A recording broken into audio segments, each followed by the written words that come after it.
Emergency! Emergency! 2 Batman #1s in 1 week! This calls for an emergency meeting of the Comic Book Syndicate. This week we'll be reviewing Batman Incorporated #1, Batman The Return #1. As well, we'll also interview Cameron Stewart about his collaboration with Grant Morrison, and we'll have a discussion with a man called Robert Redmile.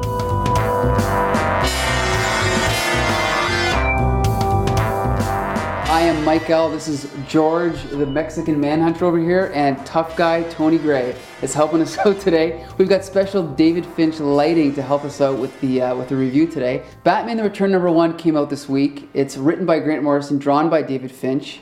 This is the new direction for Batman. He just wrapped up his time travel storyline, which I know Tony enjoyed.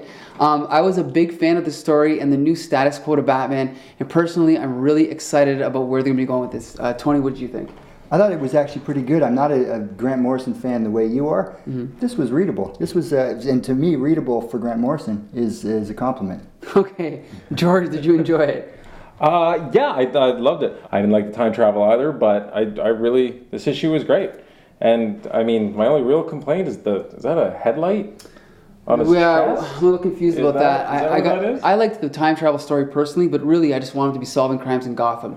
Funny enough, he's not solving crimes in Gotham. He's going overseas to solve crimes. So Tony, what do you think about the actual storyline that this is kicking off? See, that's the thing. I think this is a good comic book on its own, but I really don't like the direction at all.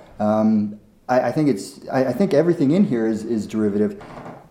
If you dig back to Captain America, he time traveled, came back. Bucky, his sidekick, took over. Well, in this we have Robin taking over as Batman. But it just seems very derivative to me of something that's already happened.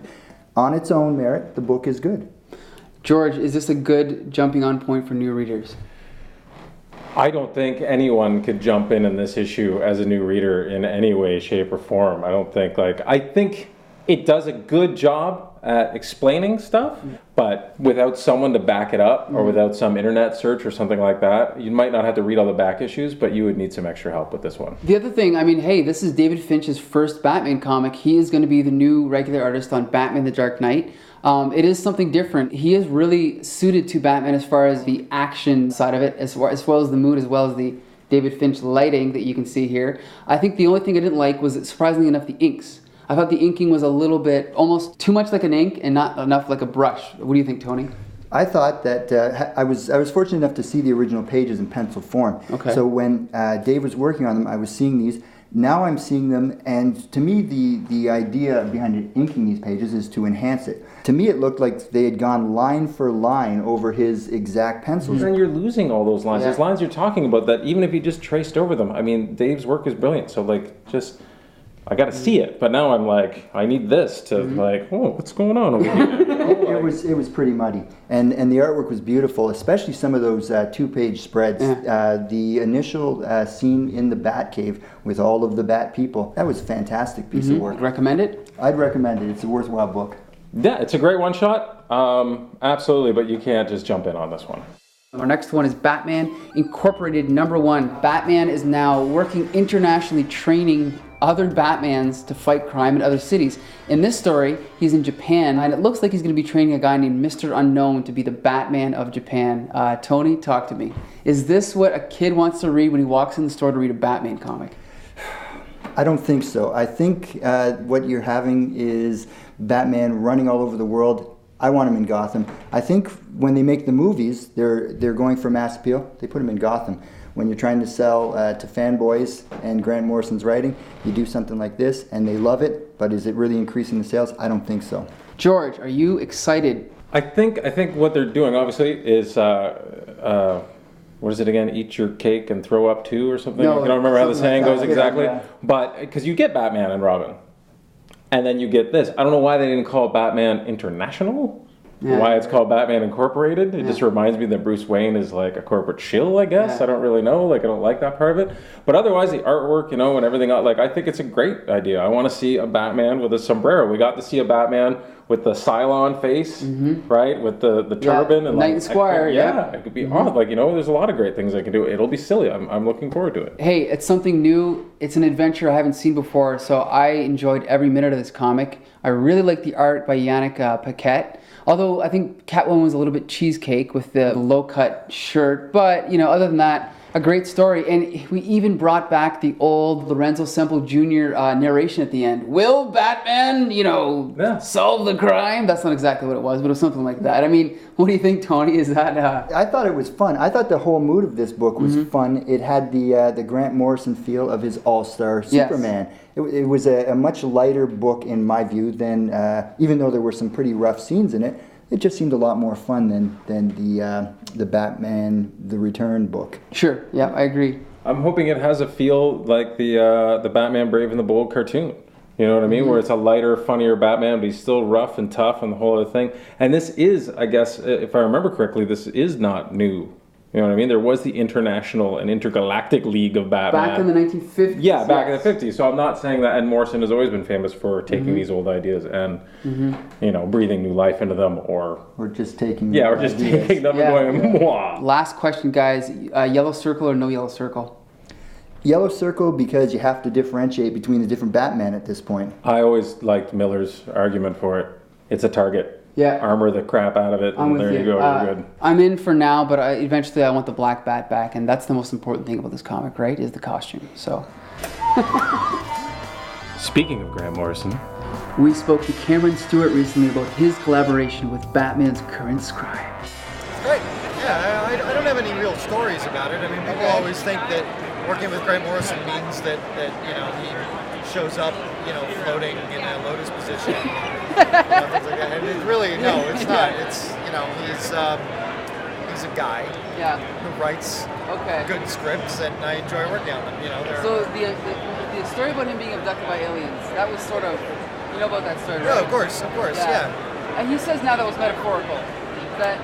Yeah, I'm sure it was. Okay. I'm sure there were, That really changes my worldview. I don't really doubt anything that he says. His perception of events, I'm sure, is exactly the way that he says they are. Okay. It's always enjoyable working with him because the scripts are, quite thought-provoking and creative challenge a lot of the time, and they're fun to do. Usually it's the Comic Book Syndicate that asks the questions, but what happens when the guests ask us the questions? You'll find out when the man called Robert Redmile lays down the pipe and probes us all. It was terrible. All right. Now, we're going to try something very experimental. Never tried before. BJ, you can ask any question related to comics. You can ask us, any one of the three of us, any question you've ever wanted to know. Except that pertaining to comic books. Okay. Ask Dan if he wears leggings. Dan, I know you wear leggings, but more specifically, that question. For someone that doesn't like comic books so much, why are you here?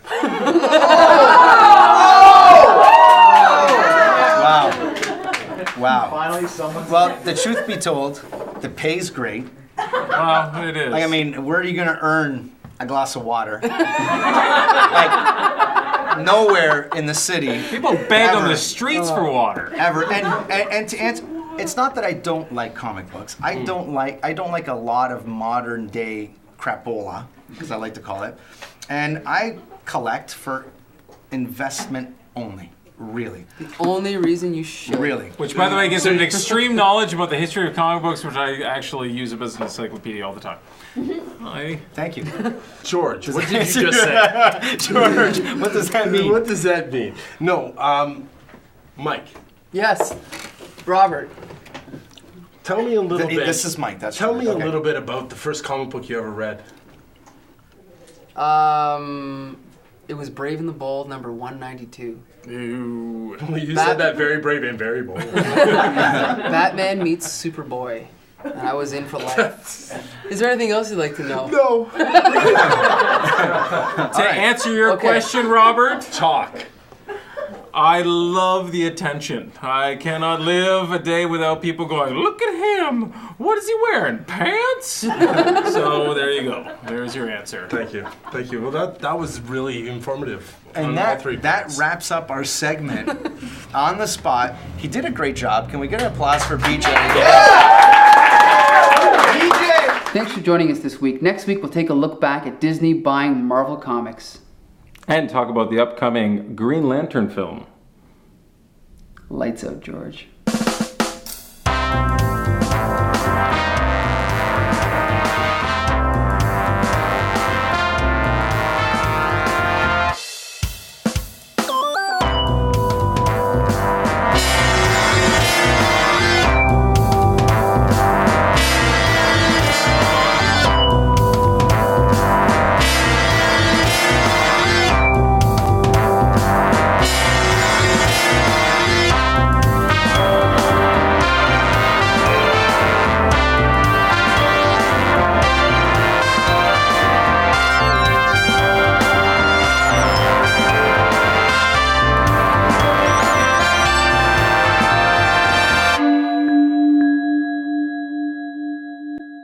Okay, ready? You go, no, I'm throwing it way off into the distance. Yeah, but you want me to follow it? Yeah.